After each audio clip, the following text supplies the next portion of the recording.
How's Nice to see you again. how's everything been for you? You mean in terms of COVID or social engineering? Well, let's start off with COVID and how you are doing, because I know we saw you back in June for the MSS forum. Yes, so things are pretty much the same for me. I'm at risk group, so I'm staying at home, which is more time to look around what's happening. So it's definitely interesting in terms of social engineering tactics and techniques of the adversaries. Has anyone, tried to socially engineer you whilst you've been at home? Yeah, it's kind of interesting because I've been targeted in past couple months on different platforms, so that's definitely always a pleasure because you get to you come from theory to actually be speaking to people and recognize them trying to manipulate you or getting information out of you.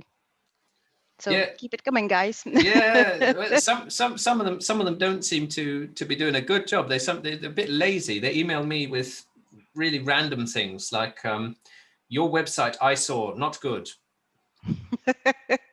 Yeah, or I had a guy who was using a quite famous doctor image in times where we can create images of people that do not exist. It's quite interesting. So I'm guessing that those targeting me are still a little bit lazy. So Oh well. Well. So you have the floor. You can share your screen, and I'm very much looking forward to let's to get to learning about it. it. Mhm. Okay, so are you seeing oh, my Yep. screen? Yep. Okay, perfect. All right. So I I will actually talk about it in a little bit. So we are talking about SOC, or Security Operations Center, and I want to come into currently I'm in a more offensive kind of role, but I actually come from Security Operations Center role. It was my first role in security. So let's have a look. So this is what I'll be talking about. So I'll talk about myself, where I work, a little bit about I want to look at different kind of security operations center, and I think throughout today's conference we've seen people talking about different ones. So I think that might be quite interesting because not we need different approaches depending on the type of SOC that we have. Some threats. So I will look into some threat actors that we might see in a security operations center, and then the social engineering attacks. I will look, because this might take lots of time, I will more look into attack vectors. And then finally, we'll talk about a little bit what we can do as security operations center in order to protect ourselves. So, as I said, I worked from the more defensive. So I started as a SOC engineer, and it was completely new security operations center for British Railway. So it was super interesting role, and it was great to be able to grow with them and see it all firsthand. And then I moved into a more offensive kind of cybersecurity spectrum. I do everything. I kind of like versatile things, so I do work at everything from social engineering, physical security, all the way to like last training that I gave was on hacking, ICS, and SCADA. I also do train a lot, and I speak a lot about at conferences because I believe it's really important to share our knowledge, especially in these times. I work for Dreamlab Technologies. We are Swiss made, so that sort of comes with the whole neutral and independent, transparent kind of approach, which I really think it's really important in these times when most of the vendors or service providers are coming from countries that are not so neutral.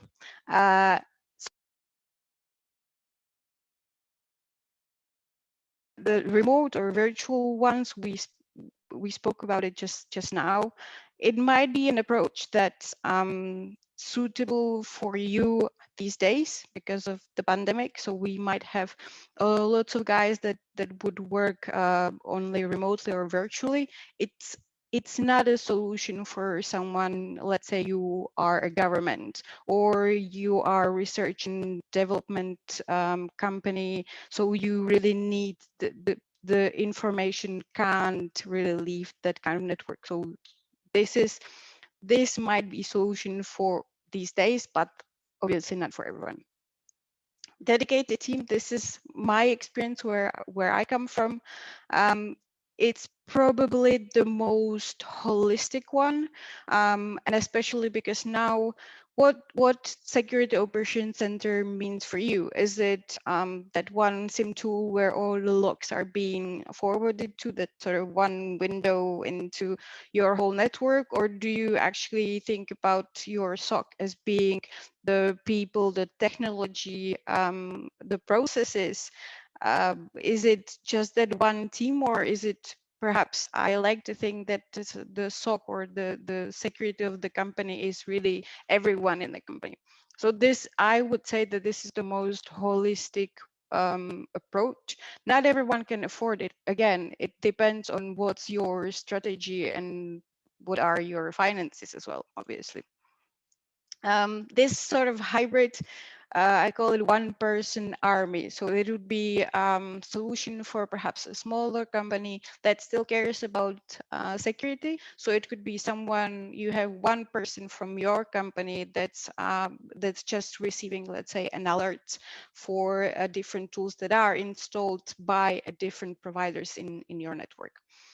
It's better than nothing. It's perhaps not the best approach, because you are leaving a lots of decisions and to someone else who perhaps doesn't know your network that well, or you might be missing out on in difficult decisions, because sometimes it would be done by someone else than you.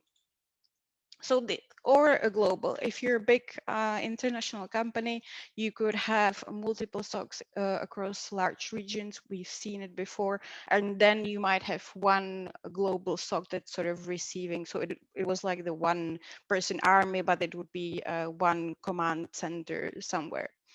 This could be chaotic, but so that might be a peril of this one. But this, again, it's sometimes it's necessary to do it this way. And if you approach it as a different layers, it is suitable for a larger corporation. So which one do you have, and why does it matter? Because you need to based on your knowledge of your own company, what are the risks? How much money can you spend on it? All of this matters, because it's how you are going to be approaching the threats to your network. And with that, look at the threats. So what are some of the, since we don't have that much time, let's look at it more broadly. So a hacktivist. So again, is that a threat to your organization? I don't know. Are you a smaller company? Probably not. But are you perhaps a government, or are you a company that's, let's say, creating medicaments that are being tested on animals, so, or Scientology, perhaps we know what we are talking about. So that might be a threat actor, but perhaps not not to you.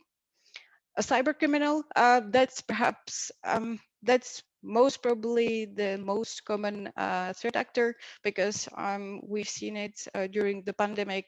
Not even hospitals are something that's being not touched by cyber criminals. So you need to understand your threat landscape in order to understand who are the threat actors.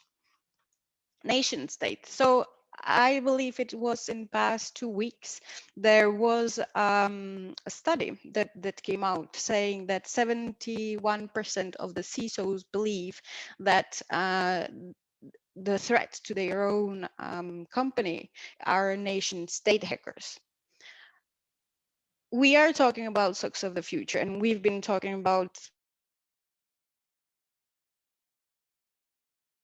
really a threat to your own company. Shouldn't we? It's same as when we want these when we are talking about AI or machine learning. Shouldn't we first look at what is it that we have in our company? And when we are talking about threat actors, if we look at the first one, what about the inadvertent threat insiders? What about our own people that are in our own company, especially when we are in an era where people had to leave our company network and work from home? We don't really have the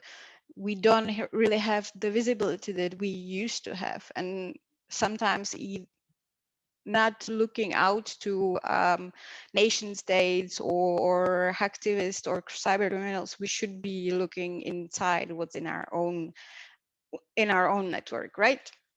So social engineering attacks. As I said, I will more look into attack vectors. So when we are talking about social engineering, it's about manipulating or pursuing people. But are the humans the only attack vector?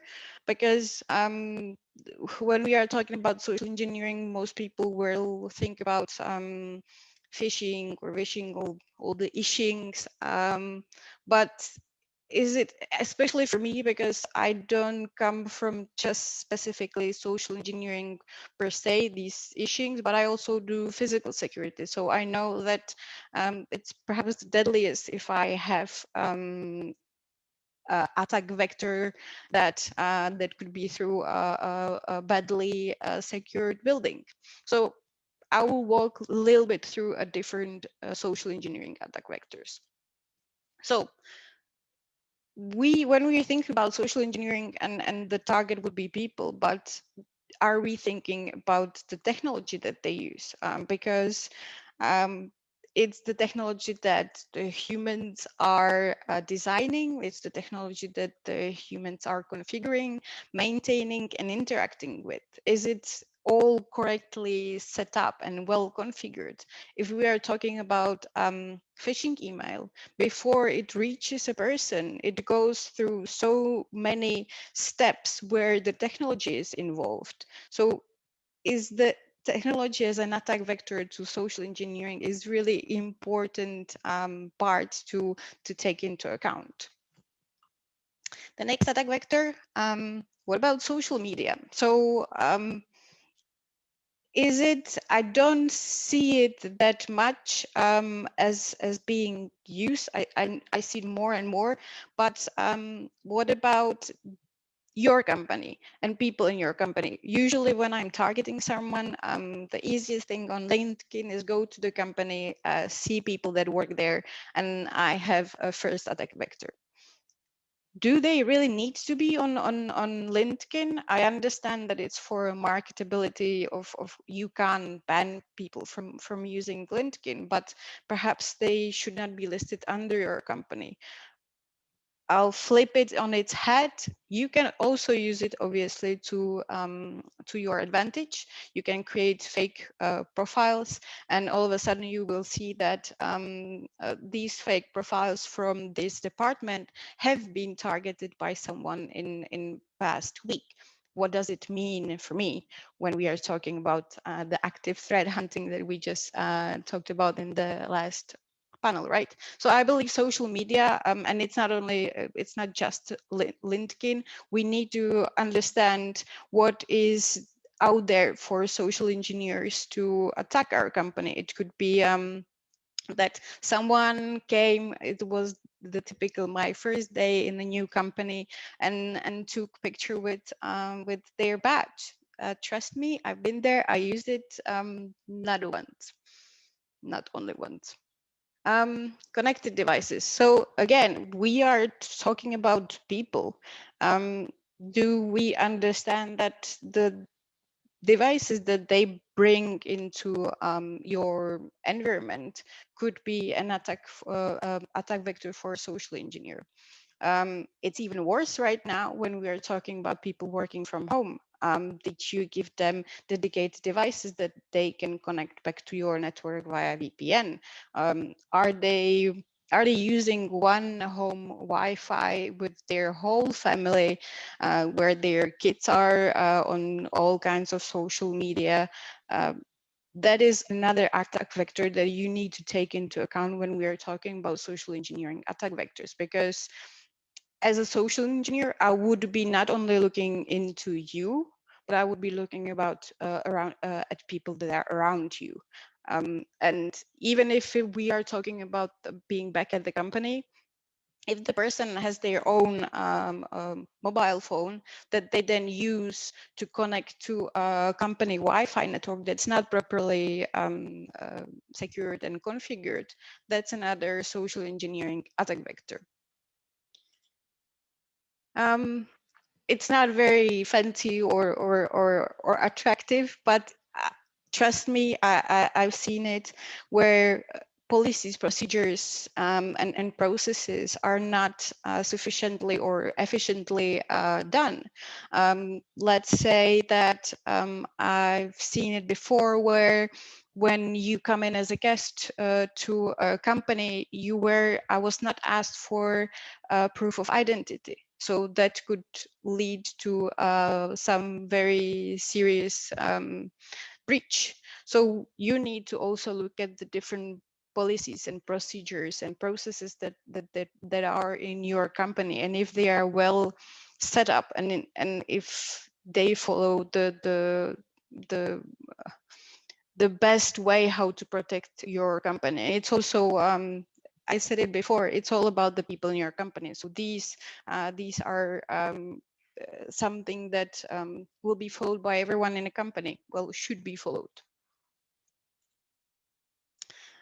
And my expertise, so physical security controls. Again, we are talking about social engineering attack vectors. So our people are coming into work, into our building. How is that building protected? Do we have the tourniquet or man traps inside? How are the RFID readers? Obviously, we know that we can bypass those as well, but is that how are our buildings protected? I shared it not a long time ago. It's really a cool future. First thing that I would probably do is I would do a sort of a virtual walk to my target company, and I would go on Google Maps. Right now, what you can do, you can actually blur out your building from the Google Maps, which is really, really good tip for me, because I would look at the Google Maps or Google Street, because I want to know how the building looks like. Perhaps is there a way? Do I see that there is that there are walls that I can maybe bypass somehow? So this might be, again, you need to look into your physical security controls. But that is not only just the building. Are the CCTVs well installed? Do they work well? I think that in our SOC also we should have like a BMS, the building management system, that should feed into our SOC ideally. So another one that I've been talking about a lot is third parties and suppliers, because these are people that have usually access to our buildings and to our networks. Do you test them? It's another social engineering attack vector. If I will go and see that, okay, everything that we talked about so far, your policy and procedure, your company is physically safe, the next thing that I will be looking at, and is the same with the people around you, it's the companies that you work with. So it's really important that the supply management security is being taken care of as well. So do you still think that when we were talking about social engineering that is just about humans, I think that probably your brains are now buzzing. So I'll walk more into what we can do. So surprise, surprise, there is no one solution for all. And we are talking about right now about SOC of the future.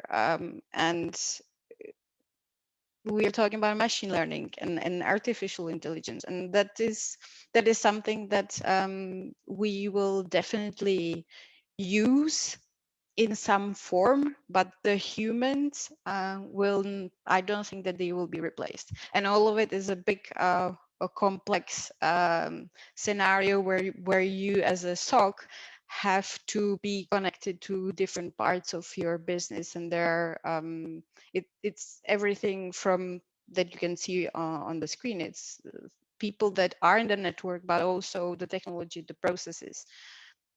So I'll walk a little bit through some of those. So understand what is in your network. I think that was one of the biggest takeaways from my time when I was in SOC. You need to understand what you have. What is in your network in terms of the people, technology, and processes, the physical part of things. You need to understand what you have so you can know what you need to protect. So then you can start thinking about how to protect it. How much money do I have? What is the kind of SOC that I can afford, and what is the best SOC that's for me? Then you walk to build the policies, procedures, and processes. So you know what you have in the network, so you know what you need to protect, and then you build the processes in order to fit what is it that you're protecting.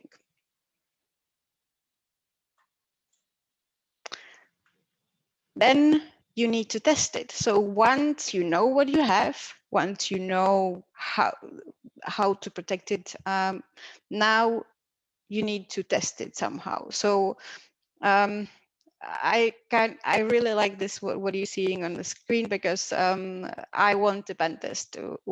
What does it mean? What is your situation? Are we talking about compliance? Are we talking about maybe just a risk reduction? Do you need an attacker simulation? So that would be something like a red team operation. So it is important to reach out to someone who knows what and understands what is it that what you have, what you build as a process around it. Now you need to test it. So that's for me as a social engineer and physical security professional, I see it a lot where people say, oh, well, yeah, we want just a scan of the network, so we don't need a social engineer or physical security engagement. But if you want test perhaps the processes and procedures and how people are behaving, how will you know, and that's my next step, how will you know how to create a suitable training and awareness campaign for your people? Because trust me, those click-through marathons once per year to have the tick that you went through a security training is not very effective. So in order to know how you need to train people, trust me, nothing beats when I social engineer my way into a company where I obviously try to interact with lots of people. Nothing beats towards the end of a week of the same engagement, have a training where those people see me and they realize all of a sudden, oh, I spoke to that person, and next time I need to think about, in the same situation, when I see someone that I'm not familiar with, how to approach them, or what is the process that I need to follow. So that's Q&A. I will look into what you guys wrote. Perfect. Yes, we had a nice comment about social engineering and engineer. That was me. That's good. We have Jamie said there was a preference that a SOC of the future would be a more converged entity with both physical and cyber being together. Do you think this will open up more social engineering opportunities? That's a good question. I surely hope so. Yeah, I surely hope so, and I think that's a great comment, because I think we are more and more realizing that it's not disconnected, and that there is this notion of stupid users. It's being sort of not thought about so much, which I'm fighting for, because I believe that you really can train your people to be the most the strongest link in your network. So, and physical security is definitely part of it, and we are seeing it definitely, at least from our customers, more will going into social engineering and physical engagements, because it's a big risk. Yeah, especially if you have a converged SOC, because I mean, you're bringing in lots of threat intel feeds, so you're going to bring in lots of different experts, and I don't know. Some people argue you need a physical SOC and a cyber SOC and then a fusion center or something like that, but not everyone can afford that. I guess it's tough. Yeah, and that's why I was talking about the different types of SOC, because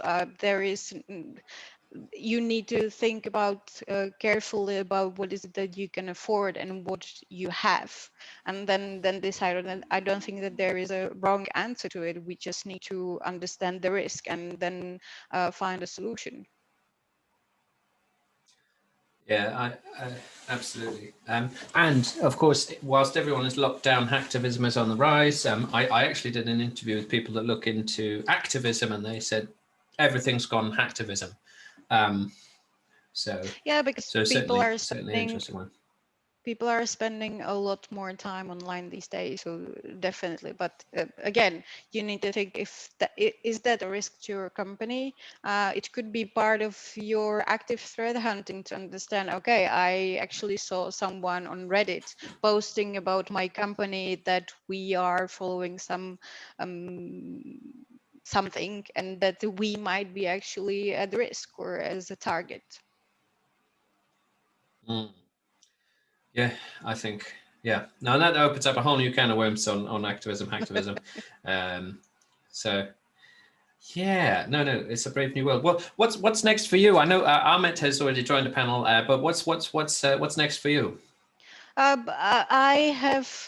been actually quite almost more busy than before with because all the conferences are more affordable, and it's easier to do those. So I get lots of speaking engagements, thankfully, because that means that there is more focus and people are more interested to knowing about all these risks. So I will speak to anyone who will be willing to listen at this point, because I really think that it's with the whole digitalization, we've been sort of us and our business have been sort of thrown into the cyberspace, and it's important to talk about security, and it's not only about as a company, but as people ourselves.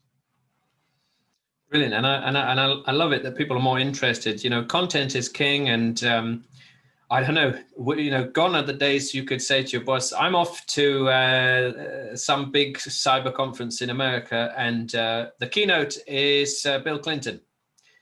Yeah, it's not going to work anymore. So very pleased that you're in demand. But good. Well, we are now out of time. Sarka, it's a pleasure to welcome you, and I will see you very soon. Please give Sarka a lovely round of applause. We found the clapping icons. I'll start it off. See you soon. Yeah. I'll see you in the audience. Thanks ever so much. Thank you.